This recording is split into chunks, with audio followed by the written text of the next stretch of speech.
Saya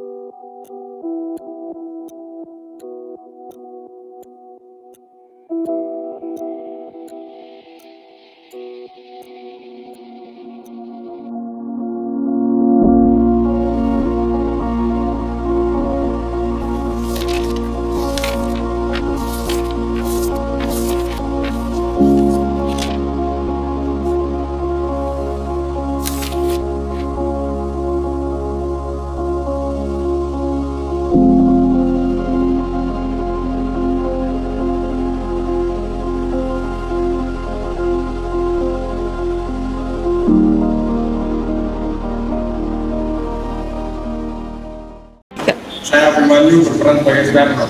Saya Muhammad Rafi Alasari berperan menjadi Muhammad Jamil.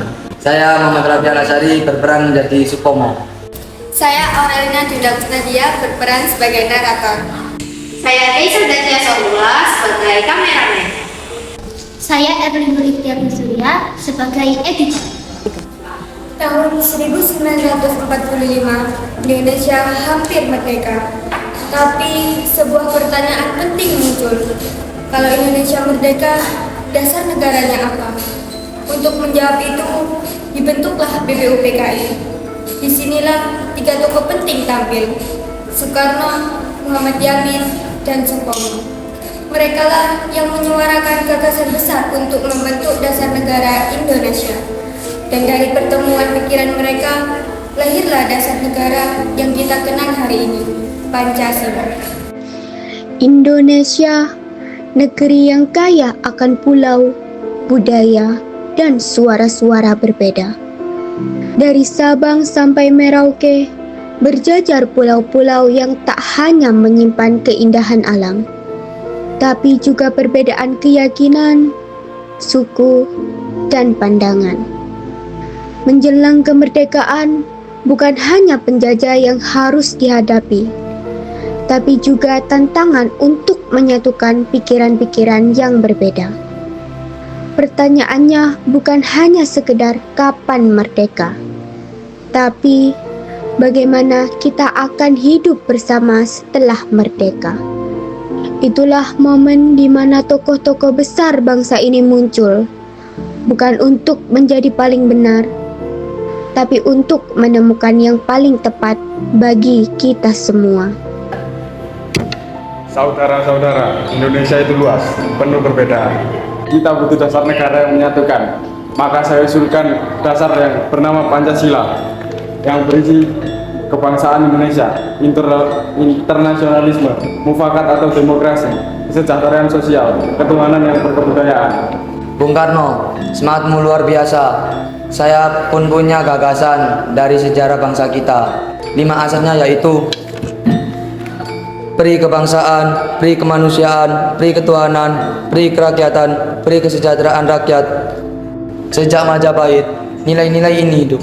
Bangsa Indonesia, Sumpah Pemuda, semua jadi bukti kebangsaan sudah lama tertanam. Dasar negara harus tumbuh dari akar budaya kita sendiri. Saudara-saudara, saya berbeda pandangan. Saya ingin negara ini bersifat integralistik. Negara sebagai satu kesatuan utuh, bukan tempat konflik antar individu atau golongan. Bukan demokrasi liberal barat, tapi kekeluargaan, gotong royong, dan musyawarah. Itulah wajah asli bangsa kita. Saya rasa tujuan kita sama, perbedaan bukan perpecahan, justru jadi kekuatan. Betul, selama tujuannya Indonesia yang adalah merdeka, saya yakin kita bisa bersatu. Kita hanya perlu menyatukan jiwa-jiwa kita menjadi satu bangsa. Bayangkan ruangan itu penuh semangat, tapi juga ketegangan. Masing-masing tokoh membawa ide besar yang lahir dari pengamatan, pengalaman, dan cita-cita. Bung Karno dengan semangat menyatukan keberagaman, Muhammad Yamin dengan akar budaya dan sejarah kebangsaan, Supomo dengan jiwa kekeluargaan dan satu tubuh bangsa. Mereka berbeda, namun tak saling menjatuhkan, karena mereka tahu bangsa ini tak akan berdiri di atas ego, tapi di atas kesediaan untuk saling mendengar dan memahami. Dan justru dari perbedaan itulah cahaya terang muncul. 3 tokoh, 3 pandangan, tapi satu semangat. Membentuk dasar negara yang adil, kuat, dan menyatukan. Sejarah tidak pernah berjalan lurus tanpa gelombang.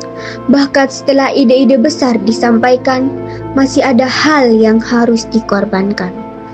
Ketika satu kalimat terasa terlalu berat bagi sebagian saudara sebangsa, para tokoh itu tidak mengedepankan ego. Mereka memilih melepaskan sebagian dari keyakinannya demi satu cita-cita yang lebih besar, persatuan. Karena mereka sadar, Indonesia bukan hanya milik satu golongan, tapi milik semua yang hidup di dalamnya. Sila pertama, ketuhanan dengan kewajiban menjalankan syariat Islam bagi pemeluk-pemeluknya. Menurut laporan, saudara-saudara dari Indonesia Timur merasa keberatan. Saya juga mendengarnya. Mari kita ubah menjadi ketuhanan yang Maha Esa. Saya setuju. Ini bentuk toleransi dan semangat kebersamaan bangsa kita. Dan itulah momen besar. Para tokoh bersedia mengalah demi satu hal, persatuan Indonesia. Dengan ini, kita tetapkan Pancasila sebagai dasar negara Indonesia. 1. Ketuhanan yang Maha Esa. 2. Kemanusiaan yang adil dan beradab. 3. Persatuan Indonesia.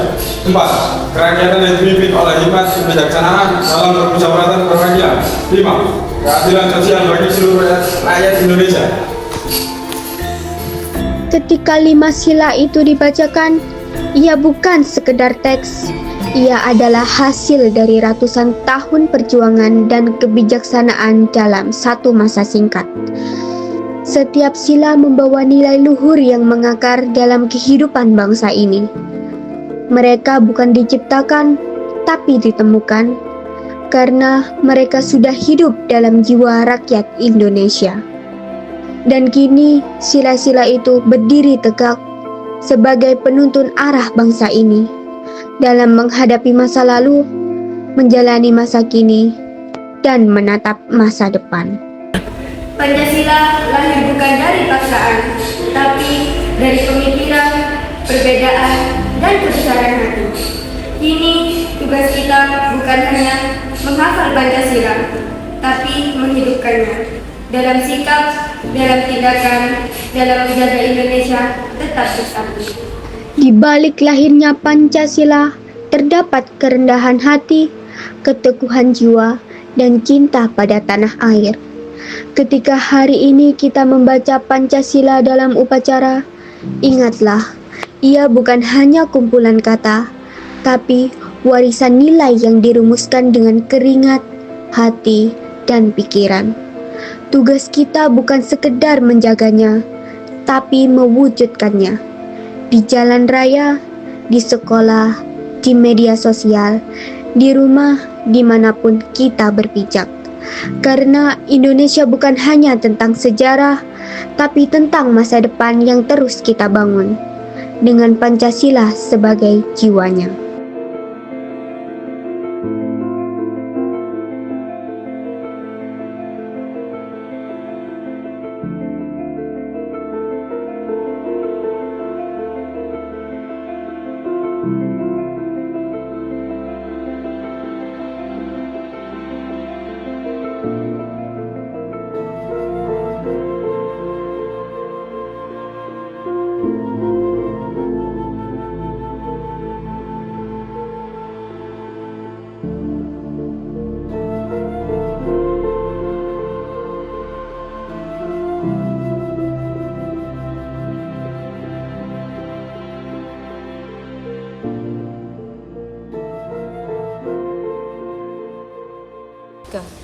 Sila pertama, ketuhanan dengan yang Tiga. Lambiu. Halo, posisi Nandi Bi. Saya Kaisa Zakia Sohua, berperan sebagai Tiga. Bukan demokrasi liberal berat. Dengan ini, kita tetapkan Pancasila sebagai Tiga. Dengan ini, kita tetapkan Pancasila sebagai dasar. Justru jadi kekuatan.